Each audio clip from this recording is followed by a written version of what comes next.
Alors, les scouts et guides de Monaco s'inscrivent dans un mouvement mondial et représentent leur pays selon la pédagogie qui a été mise en place par Baden-Powell, que vous connaissez, que tout le monde connaît. Et je tiens à ce propos à dire que les scouts, ça existe toujours, peut-être parce que certains s'étonnent de nous voir sur les paquets cadeaux et s'exclament « Oh, les scouts, ça existe toujours !» Et oui, ça existe toujours.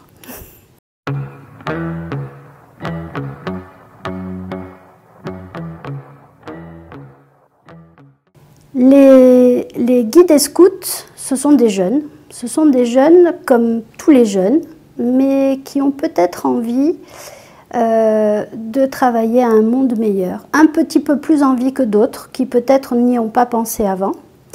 Et ces jeunes viennent, acceptent de porter le foulard, la chemise, et de réfléchir en groupe à ce qui peut être mis en place pour faire que le monde dans lequel nous vivons devienne meilleur.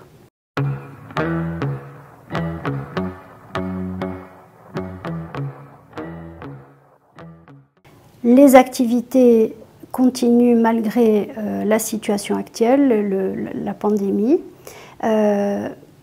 Nous dépendons au niveau des consignes sanitaires, bien sûr, de Monaco, mais nous suivons aussi les réglementations qui sont données par SGDF, Scouts et Guides de France, qui travaille au niveau national français à donner une réglementation qui permette aux scouts de continuer à se réunir, de suivre des activités.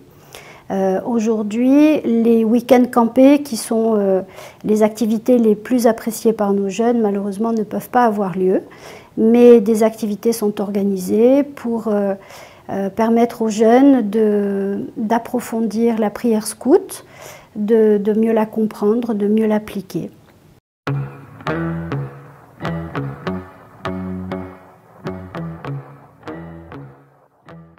Le scoutisme est une activité, ce n'est pas une activité en fait, c'est un cheminement intérieur, c'est un cheminement de vie. Et la majorité des personnes, des adultes qui ont fait du scoutisme, ont en tête de transmettre ce qu'ils ont vécu.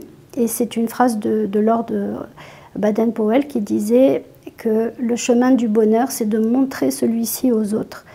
C'est-à-dire que si nous, adultes qui avons été scouts, scouts à Monaco, sous notre présidente d'honneur, la princesse Grace, et ensuite la princesse Caroline, nous souhaitons continuer à transmettre cette activité car elle permet à chaque jeune de se construire l'intérieur et de développer l'estime de soi qui est essentielle par la suite pour réussir dans la vie et être capable de construire des objectifs bienveillants pour un monde meilleur.